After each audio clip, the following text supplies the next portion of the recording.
Okay, we are recording. So thank you for meeting with us. Thank you so much. So for context on this meeting, the Black Student Union is advocating for structural change and sustainability of our programs. We cannot be silenced and be pushed them to the margins, and we no longer want conversation about just conversation. We don't want just pretty words, because we have heard from a lot of the members, that the current administration members, that students are first, but that's not always put out in their actions. And the rhetoric is real, but we want actions to be attached to it. So with that, I will introduce myself. I am Trillia Hargrove. Can you say? I'm sorry? Excuse me? Your Wi-Fi is lagging. Can you start over again with the context? Oh, okay. Sorry about that. The Wi-Fi is bad. No, all right. Lagging.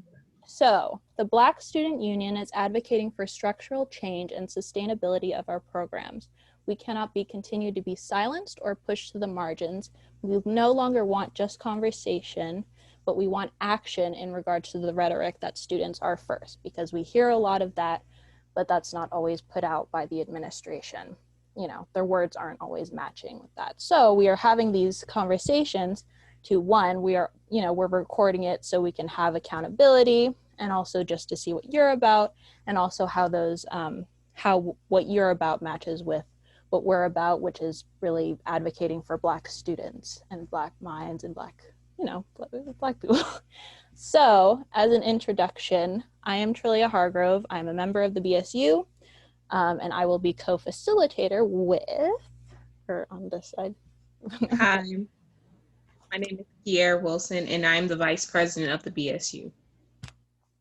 Wonderful. And if you want to introduce yourself. Yeah, well, thank you both for inviting me to this, and thank you for the work that you're doing, the advocacy that you're doing. I think especially, in this time, it is more important than ever. So thank you all for taking the time to be with me. I'm very excited to be here to have this conversation with you all. So my name is Hanzo. We got that out of the way before the recording. And so I'm currently an aide for Supervisor Haney in City Hall. And I'm running, for San Francisco City College Board of Trustees, because it was access to education that changed my family's life. And it's something that's been really important to me. I immigrated to the States when I was 6 years old. My mom is a college professor herself now. She teaches public health, which now also feels more important than ever, and certainly something that she sort of wishes I was into. But nonetheless, she grew up poor in a city called Lenzhou in China, which was where I was born. And when I was 6, she applied to a grad program here in the States, sort of on a whim, and got in. And so it was because of her J1 visa that my dad and I and my 2 grandparents were able to come to this country. And the 5 of us, lived in a 1-bedroom apartment. My parents took the bedroom, my grandparents and I shared the living room. And it was my grandparents who really raised me and was at home to take care of me while my dad worked. My mom really focused on her studies. And I grew up in the public school system. My first day of school, summer school, was 1st grade. A month after I came to the States, my mom put me on the bus, taught me words hello and bathroom, and then sent me on my way, the essentials.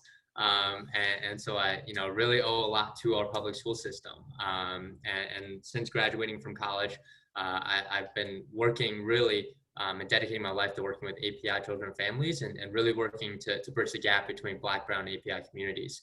My first job was at Asian Law Caucus. I don't know whether you all are familiar with it.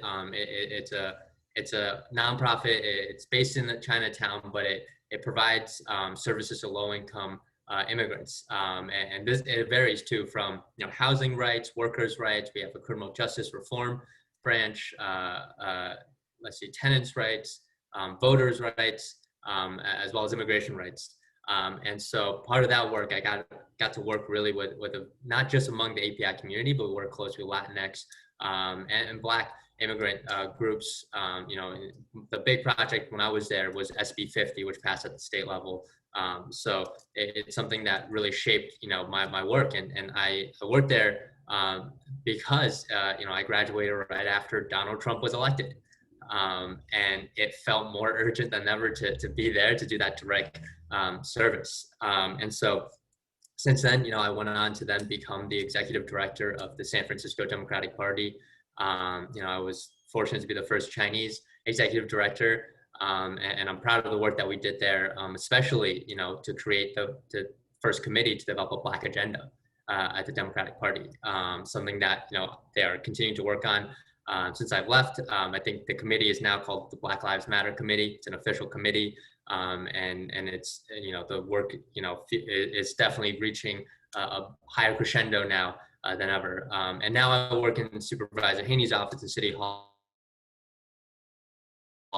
And the work I do is mainly to direct constituent services.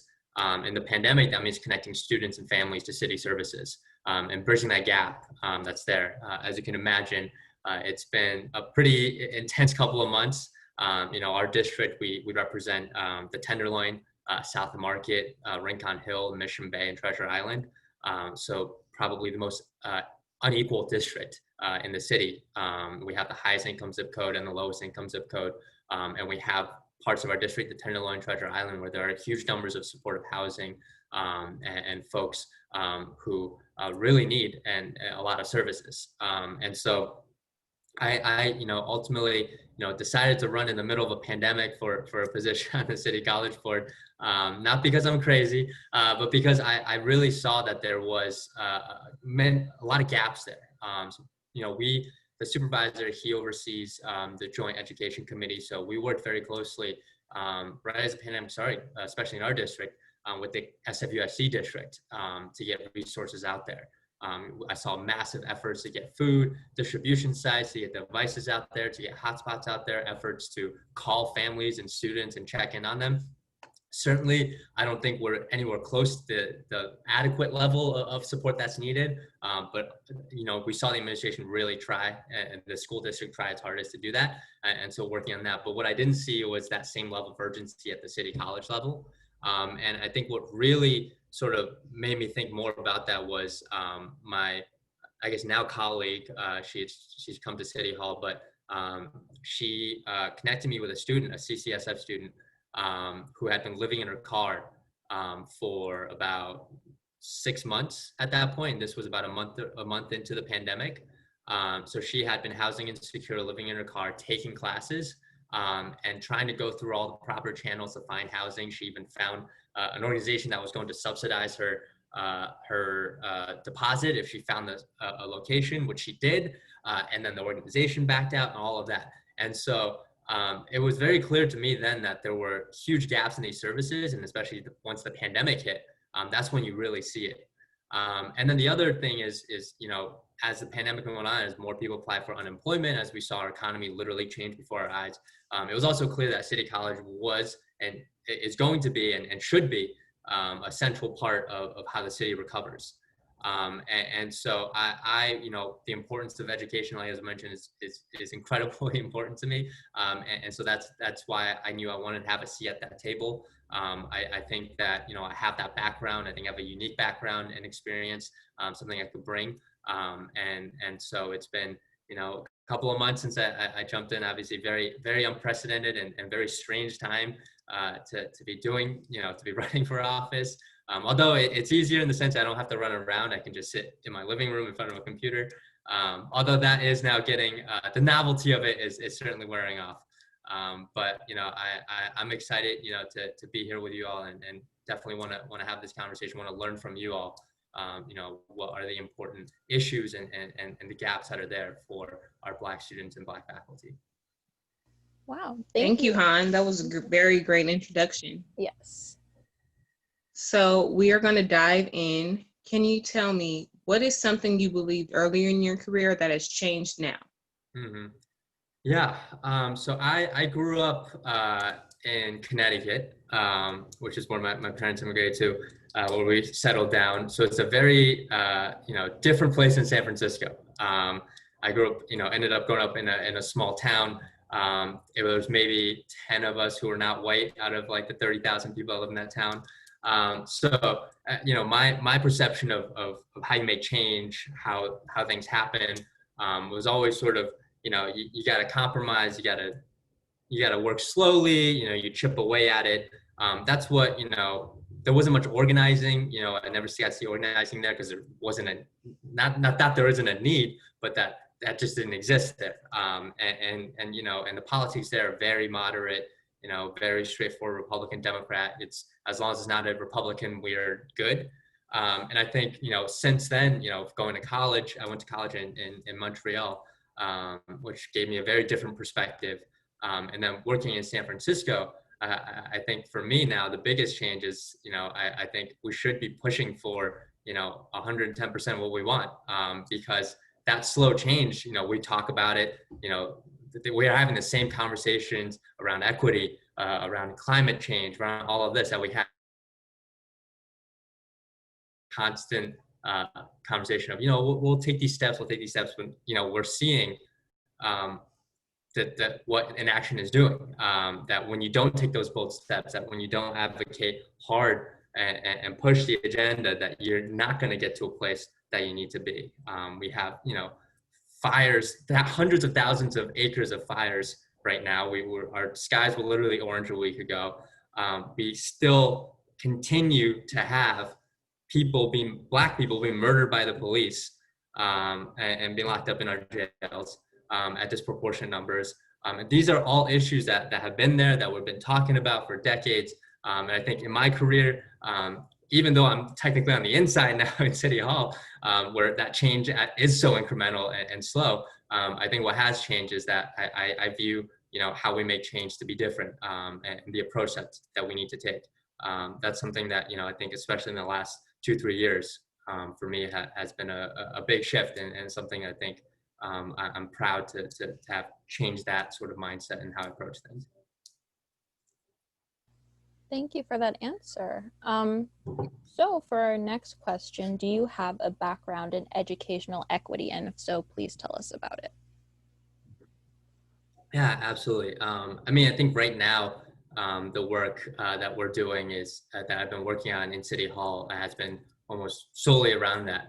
So, one, in the beginning of the pandemic, a lot of what we were doing was trying to figure out how we bring resources to our K through 12 students and families in District 6. So when the schools first shut down, and about a week or two later, which is already too late, when they released the list of food distribution sites and resource centers, there was 0 in District 6. You have, the Tenderloin community, South of Market.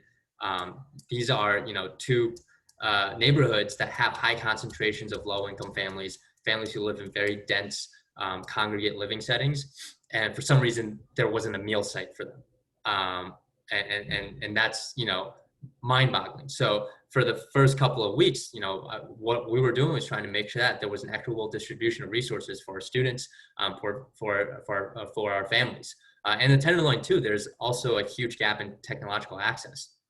We had students and families who, for the first couple of weeks couldn't even log on to class. Even if they wanted to, because they didn't have the technology. And even if they got the technology, there wasn't adequate language or cultural sensitivity around how to train students and families to do it. There are also students and families who live, again, in SROs, where you have multiple generations living in a 200 square foot room.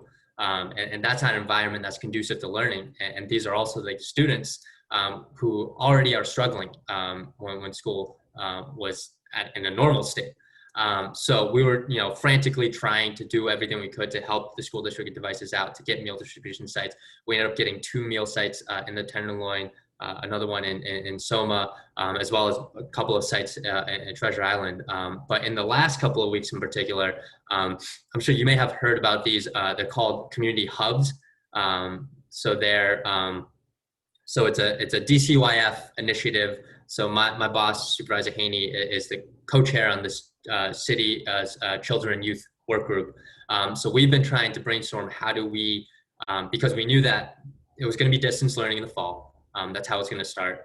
we're trying to think of ways in how we can create an equitable learning environment for students where distance learning is not going to work for them. And so this meant especially for homeless students, housing insecure students. That's the first round. The hub started this past week, and the first group of students that we wanted to focus on recruiting and outreach to are those students who are homeless or housing insecure. And it doesn't, homeless also doesn't just mean that they're on the streets.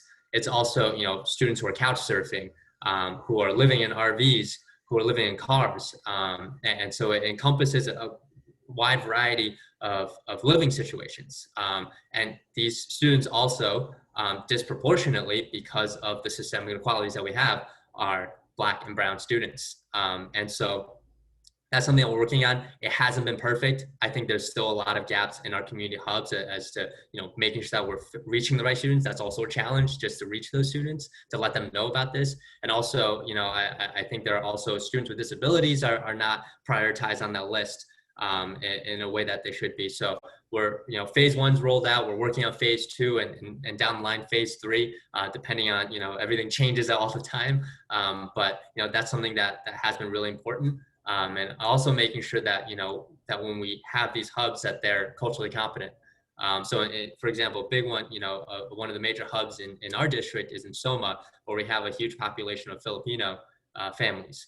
And so one of the providers, understands that. And so I was actually working with them.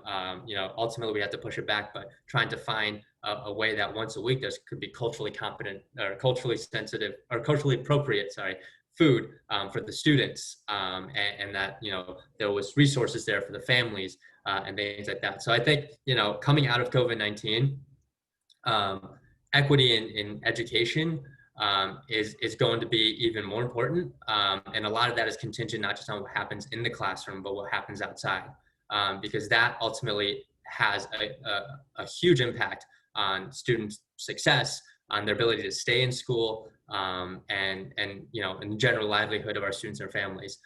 So I think, that's something that I've been working on for the past couple of months. I've worked on before, something I think is going to need to be a priority coming out, because all of the progress that we've made, the limited progress that we made, we just took 5 steps back because of this pandemic. So we're going to be playing catch up, coming out of this.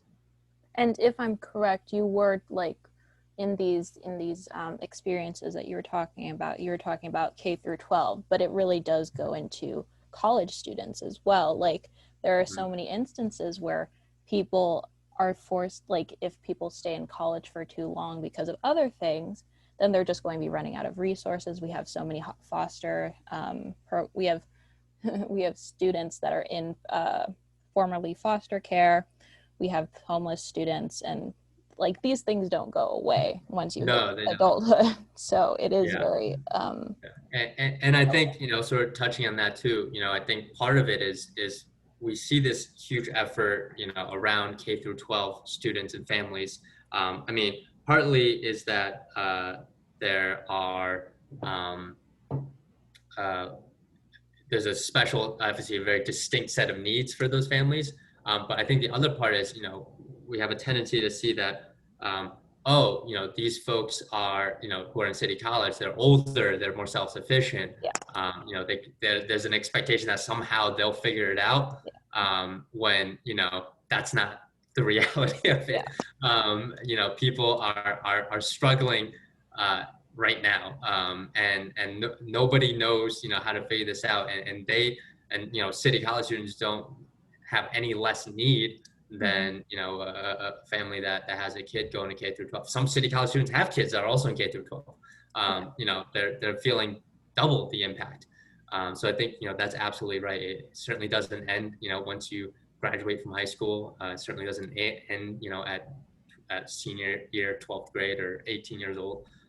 These are long-term problems.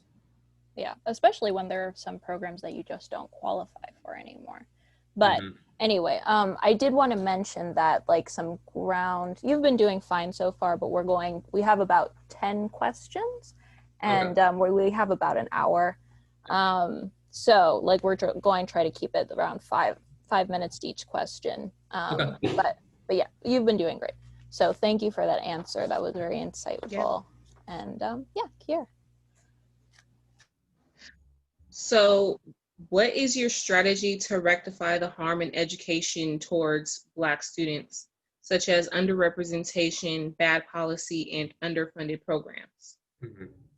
Yeah, I think representation is a huge part of this problem. I think we have, frankly, our city college faculty is not very diverse, and I know that the union has made efforts to try to do that. They created, I think, a committee specifically around this, and the numbers that they found, was very clear that we had a huge gap in terms of faculty that actually reflected the student population and the students that go there. And I think that ties directly into student performance, the quality of the education, and the resources and services that students get. Because if you don't have teachers that look like you, that have the same experiences as you, it's hard to develop that relationship. It's hard to understand what's happening that's impacting, how students learn and how they view things. If you don't understand, what are the factors that are shaping that, that are out there. So, I think I'm very excited. I think, partly for the new chancellor search, because I think this is something that should be a priority for the chancellor, and the trust needs to hold the chancellor accountable to that. So, that's something that I think in the new chancellor I'm looking for. Somebody who is not just going to say, I'm going to try and hire diverse. I think there needs to be benchmarks. I think there should be regular report backs on, how we're doing in terms of diversifying the faculty, and making sure that we're actually making strides, because we can talk, like I said earlier, we can talk for years, like, let's diversify the staff. And, these are probably conversations that happened 10 years ago, to be frank. And now we're still, not very far along. So that, is going to be a huge component of it. And I think the other thing is that, when this conversation is around budget, around the resources that our college should be providing for Black students, the trustees need direction from you all, from our Black students and from our Black faculty, to tell us what is needed. Because it's very easy to say, to point to certain things that we can say, like, this is going to help the community, this can help that, but it's very different to actually know, what is the most effective resources and tools that are out there, and what the community actually wants. Because you can have, put money into something that has no community buy-in, that Black students, Black faculty don't think is going to be effective. And that's going to be the case because, you all know what's best for your community. We don't. So I think, part of that is really making sure that Black Student Union is supported, and that your voice is heard. I think here right now in City Hall, right, we're sort of seeing that play out in these times around budget. We have Mega Black, which is incredible, something that's unprecedented, these organizations and individuals coming together to really tell us in City Hall, what in the budget can we do to actually support the Black community, and how, that $120 million that our city has now pledged to go to Black communities, how that's going to be spent and distributed. So I think that should be, the same way that should be carried out at City College. And I also think, we need to work not just with, student unions and student and faculty in City Hall, but also community organizations and groups, outside, who have that understanding of what's happening outside the classroom, might not be directly tied to City College, but understand, the intersectionalities of those issues. So working with them to identify, what can we do better to integrate, resources that they provide. How can we, tie in work and resources that City College can provide with theirs, so that we're, not competing or, having, the same sort of set of resources without really, having that coordination. So I think there's a lot that can be driven not just by, City College and our students and faculty, but also community organizations, community groups, community leaders who might not have that direct tie to City College, but understand, the factors outside that impact what goes on in the school and for our students in the college. Yeah, definitely. I think that holistic approach, like, because at the end of the day, we are a community college, so it should be very seamless from the community outside to the educational center. So thank you for that. Are you familiar with, are you familiar with the Affirmative Action Task Force and their mission to instate a full-time Black faculty member into the African American Studies Department? Is this the committee is this the AFT one? I'm not 100%. It is? Yes, they are connected with, they are connected with AFT 2121, but it's called the Affirmative Action Task Force. And I'm not sure if everybody in there is connected with that union. Got it. Yeah, I think that's probably the extent of my knowledge of them. I vaguely know sort of this committee. I've heard about it. I think I've worked or met one of the members in it. And so I know that is the basis of their work. I think it's very important. Like I said, if this is the right task force that we're thinking about, they did do research and looked into the numbers of faculty and all of that. So I think one, it's very important. Especially now when we have a challenge at the state level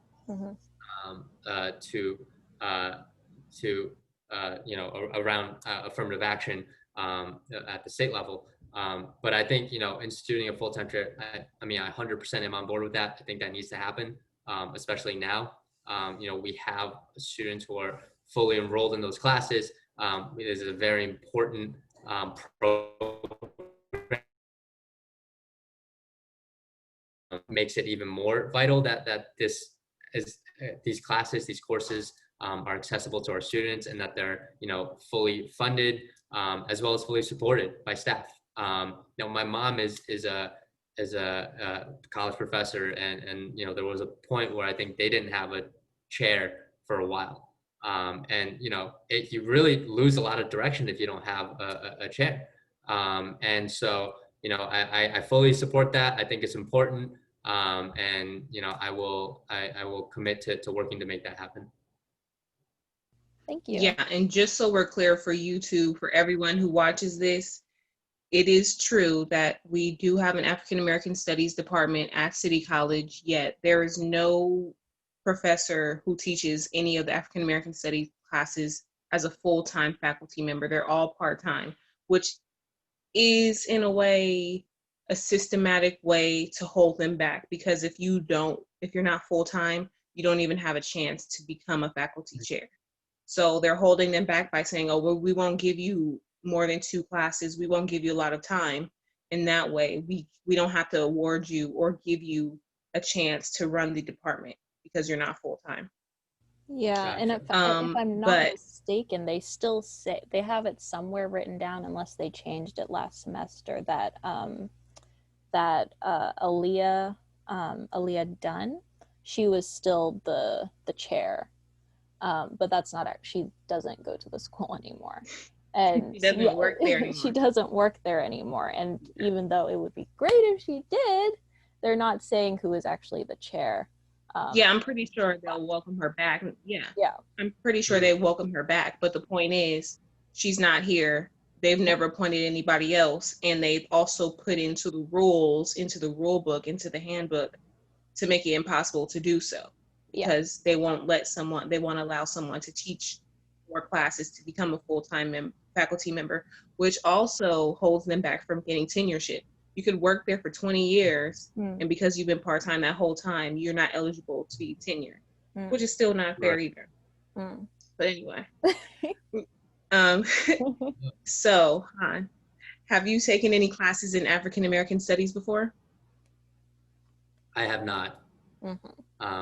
But I think I should, absolutely. But I'll be fully transparent. I have not. We've heard that from other people, so you're cool.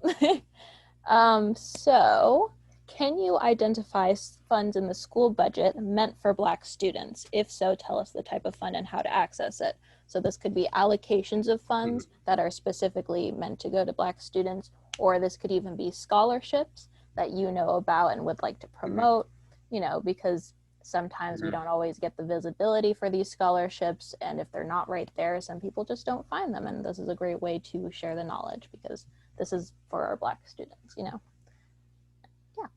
Yeah, absolutely. I do know that there are a couple of, I think, programs. I know there's an African American Achievement Program that is available for students. There's also, I think, the Historically Black College transfer program. I don't know, I can't remember if there was official. I know there are some things like that.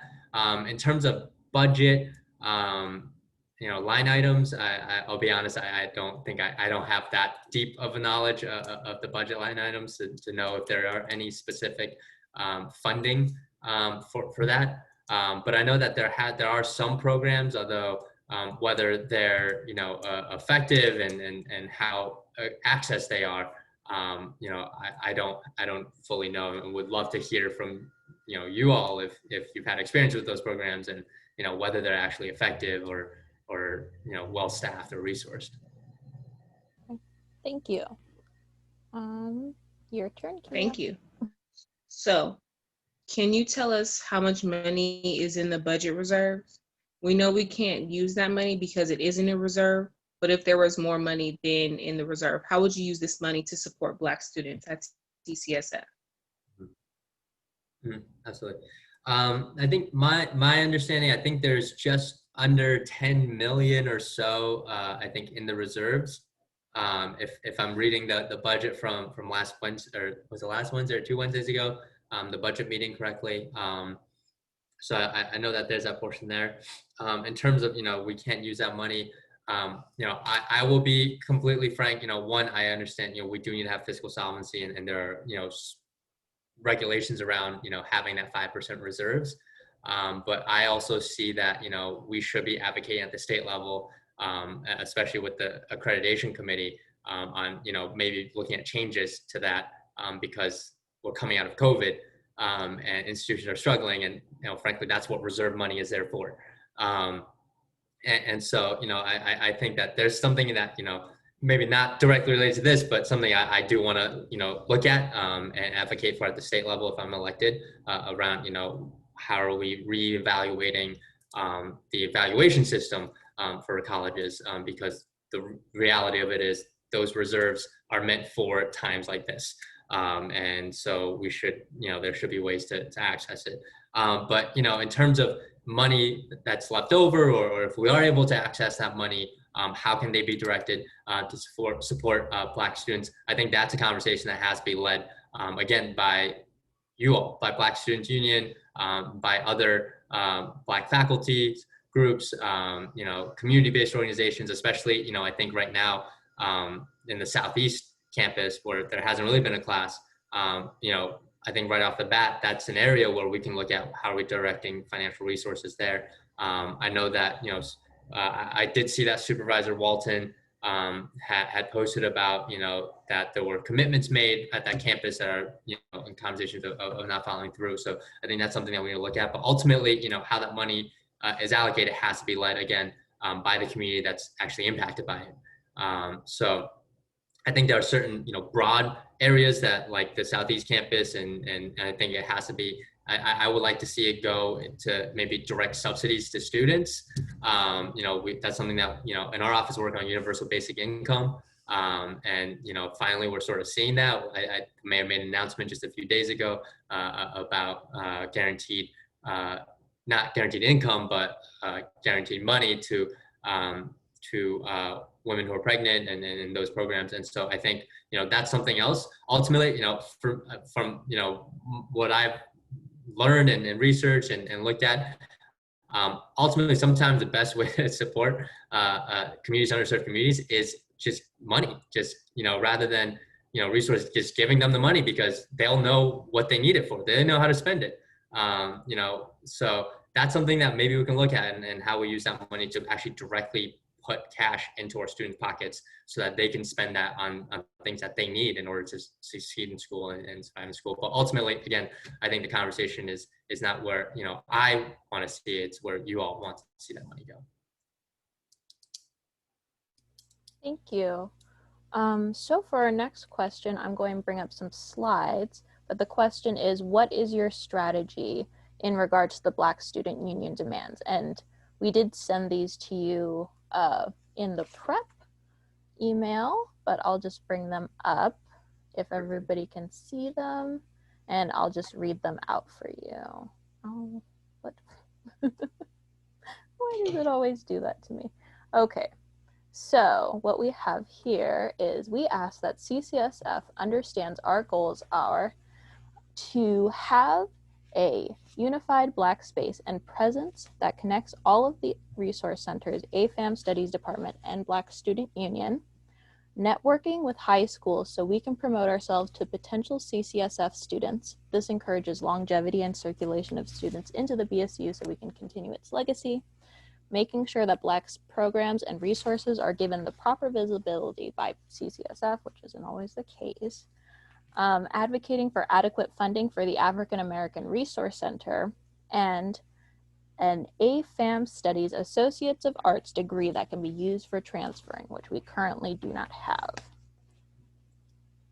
And the rest of it, for more info, visit our BSU Instagram.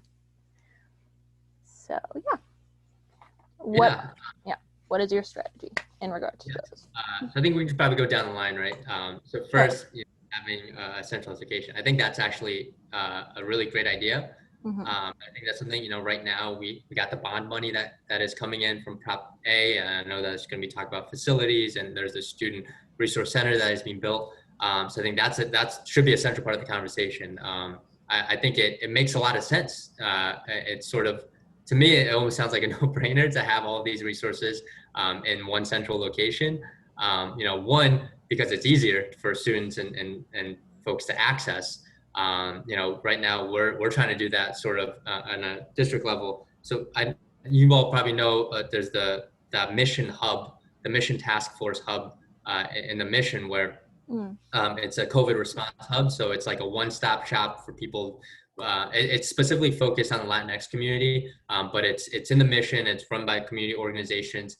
So it's a one-stop shop for COVID testing, for food, for support for renters, as well as students and families who need help with distance learning, things like that. It's sort of an incredible model, and having all of that literally under one roof. It means that every day that people know where to go if they need resources, no matter what it is. That there's one place they go, and they'll be able to be directed the right way. So that's something that we're trying to replicate in the Tenderloin.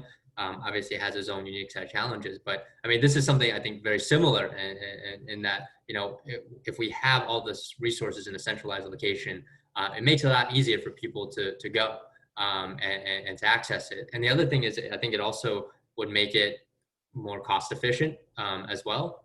Having all of that there. So having all of it in a centralized location, you can share costs, things like that. It makes sense financially. And I think, it also is important because City College, I think part of one of the great parts about City College is that it's not just, the classrooms or the classes that are important. It's the physical spaces that they occupy.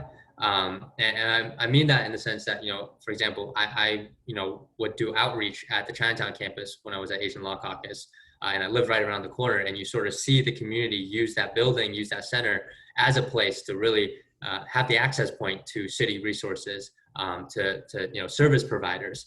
And so that's a huge value that City College and its centers and its campuses give to the neighborhoods. So having something like this, it just builds upon that. And I think it can be something that, again, we should be working with, community-based organizations as well. Maybe they can also operate out of there, especially organizations that serve the Black community. Having that centralized could be, I think be great. And I think that's something that we certainly should be incorporating as we talk about, the facilities bonds, things like that, as well as, how are we making sure that resources are being efficiently and adequately, funded and supported. If you want to address any of the others, I can bring up the slide again. If you yeah, that'd be helpful. Okay. I don't blame you. Remember them, but no, I understand. Let me see. Here we go. You can see them.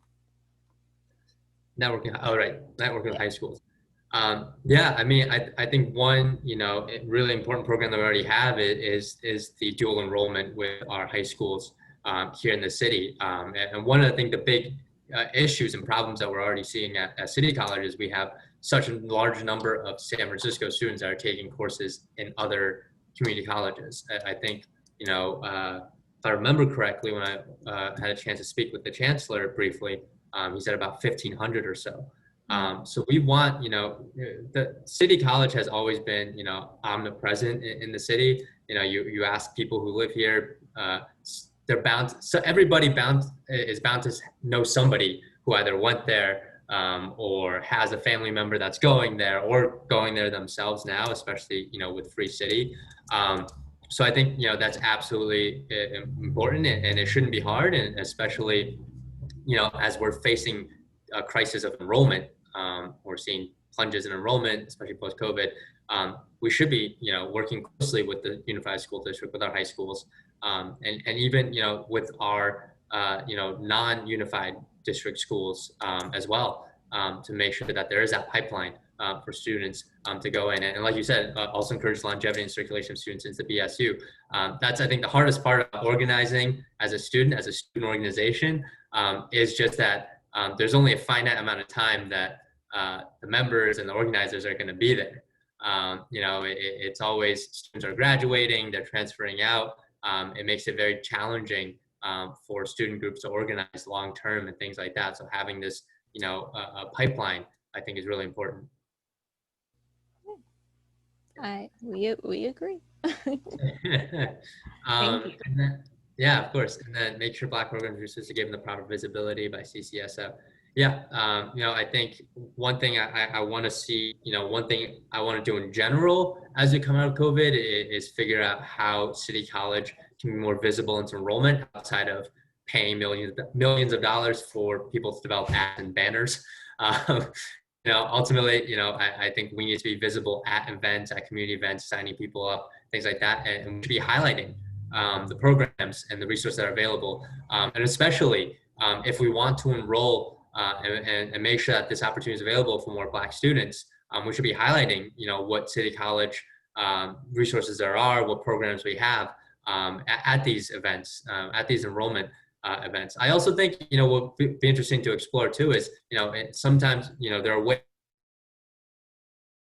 ties back to our other question about the African American Studies program is, how can we find ways to, make that a requirement in some degrees, or make it so that, if you're pursuing certain degrees, if you take a class in the African American Studies department, it counts as part of the requisite for that degree. I think this has been done with, I think ethnic studies as broadly, but we should be looking at how can we be very intentional about incorporating African American Studies programs and making that an option for students where, this class can count as part of your requisite for your degree, even if it doesn't necessarily, directly connects to it. So I think that's something that, can be thought about in the curriculum sense. Although, I would obviously look to our faculty union and folks to understand sort of how that process works. But, I think that is something that would be interesting to explore and something that could be really helpful for the program and visibility for the program. Yeah, and then I think that sort of actually also ties into that last point about use for transferring. I think, sort of that sort of what I'm envisioning too is being very explicit and intentional about it, and making sure that these classes and these programs are not just being, viewed in this, isolated issue area, but really making it, tying it more broadly, into the curriculum. We just, I know City College is launching the cannabis program, and part of that is studying how, the impact that incarceration has had on communities of color and things like that. So, that's a model that, we can also use, translate directly with African American studies programs and degrees. And in terms of adequate funding for the Resource Center, obviously I think that has to be a priority. And we talked a bit about, how we can try to make that center a really a central spot. And I think that needs to be fully staffed for it to work, but also, funded in a way that actually is going to be effective. If there's one thing, about San Francisco institutions, me working city government knows this firsthand. We'll throw a lot of money at things, but it's not often, tangible. And oftentimes, the people that are actually, the folks who are actually getting the resources and on the receiving end of these services are the ones who really don't feel that at all. We put millions of dollars into certain programs, into certain organizations, things like that. But if the people who actually, rely on it don't feel an impact, then, it's hard to argue that funding was effective. So I think adequate funding is incredibly important to advocate for, but it also means that working with BSU and other groups to make sure that funding actually is done in an effective way. So it's one thing to, say $3 million here, but it's another to say $3 million. This is what's going to this portion of this is going to that, and figuring out where it's actually.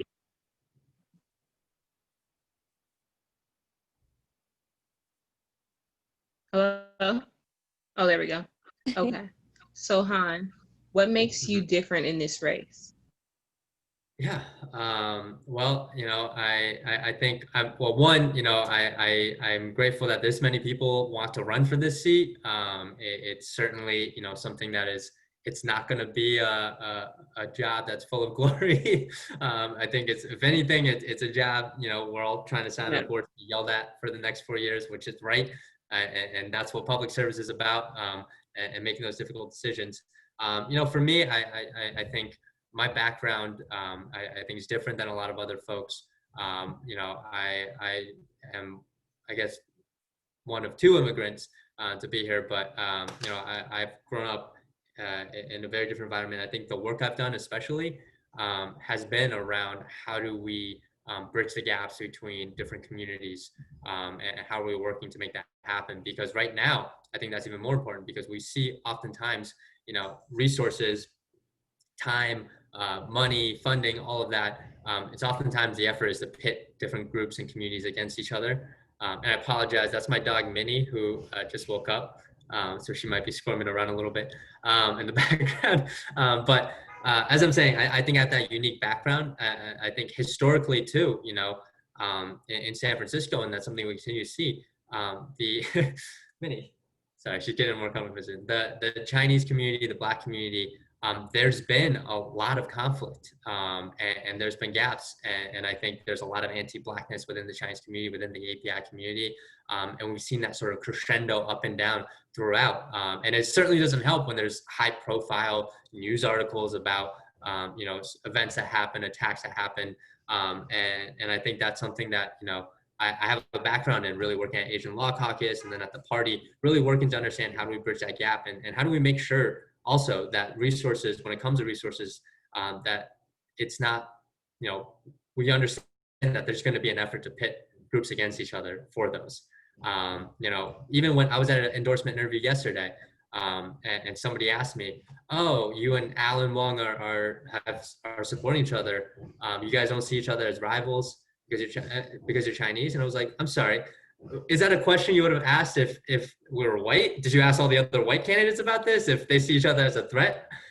So, this is a sort of a constant, baseline for how resources are distributed. Because what we're going to see, especially in times of austerity, like what's coming up, it's going to be, this community wants this money. Well, you're going to have to tell, this other community that they can't have it because we only have a finite amount of resources. So I think I have a background where, I'm proud to have really been working in issues and in spaces where we really are cognizant of that we're very explicit about how we're approaching that. I think that's something that's going to be really valuable in the coming years when we're making these huge and very challenging, difficult decisions around the City College budget, around how we're allocating our resources and our efforts. So I think my background there, makes me a little more unique compared to other candidates. Not that I'm saying I'm better than all the other candidates in any way, but I think that's what I bring to the table, and hope to be able to bring to the table. Thank you. So for our last question, we're going to ask, how are you committed to helping the African American Studies Department? Because that's what is important to us. Yeah, absolutely. I think, well, one, I've said over and over, it's how I can help.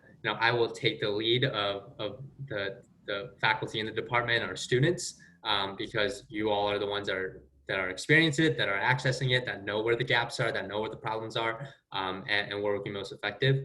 So first and foremost, it will not be my job to say this is how we're going to do it. It's my job to listen and carry that out and execute it. I think too, it's fundamentally, about giving them financial resources at the end of the day. We can talk about how much we love this program, how much we give the program the money or the resources, or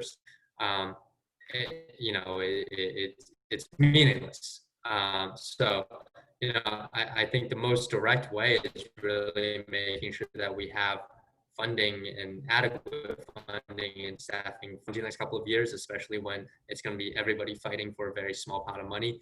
But I think for me, that has to be a priority, and that has to be in partnership with you all. Not in partnership, led by you all, because as trustees, I have no doubt that, as we're making decisions, as we balance all the different things, that these things will fall through the cracks. But that's when we need, folks like you all, groups like the Black Students Union, to be the ones to be calling us out on social media, to be the ones yelling at us, to be the ones coming to public comment, to make yourselves heard. So, ultimately, I think that's the best way to support. But for me, I think ultimately how we can actually support it is by funding it, staffing it, and make sure it has the adequate resources and the effective resources for it to function properly. Great. Hopefully in the future there won't be too much yelling, but that is sometimes necessary for change, and I'm glad you acknowledged that. So of course. Yeah. So I've been on the yelling side. So. Yeah. Yes. Yeah. So I think that's our closing. Thank you so much for joining us. If there's something you want to add, Kiera, any questions you have yourself? Thank you. All right. We really value No, this. not at all. Thank you for meeting with us. Yeah. Thank you so much. And if you want to add anything, Han? I just want to thank you all again for having me, giving me this opportunity to speak and have this conversation. I think that it's really important. I'm an organizer. My background is as an organizer. So I see how important it is to have groups like the Black Students Union that are well organized, and inserting themselves into the conversation, because change is not going to come from people who are elected. It's just frankly not. And I'm saying that as somebody who's trying to get elected to office, but change comes from below, and the folks who are most connected to the college and to what they're experiencing.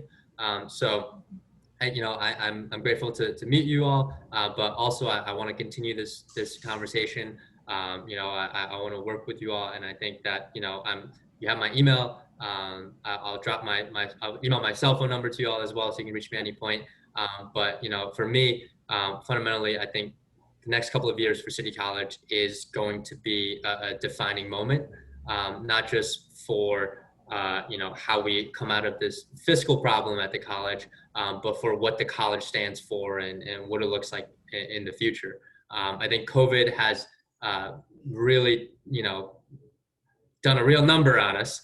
But I also see in it a real opportunity, because now is a time when everybody is re-examining how things have operated, how things have been run, and what we're doing that's right and that's wrong. And so I think it's an opportunity for City College to have that conversation. It's an opportunity for City College to place itself in the center of the city's recovery. So I really think the next couple of years is going to be really incredibly important. But we have to make sure that students who are already, before the pandemic, part of communities that were underserved, that had the least amount of resources, that these communities are not left further behind as we come out of this pandemic, because that frankly is where we are right now as it stands. So, again, I appreciate y'all for giving me the time, and I look forward to continuing the conversation. Thank you so much. Thank you, Han. Yeah, thank you. I hope you have a great rest of your day. Take care. All right, bye.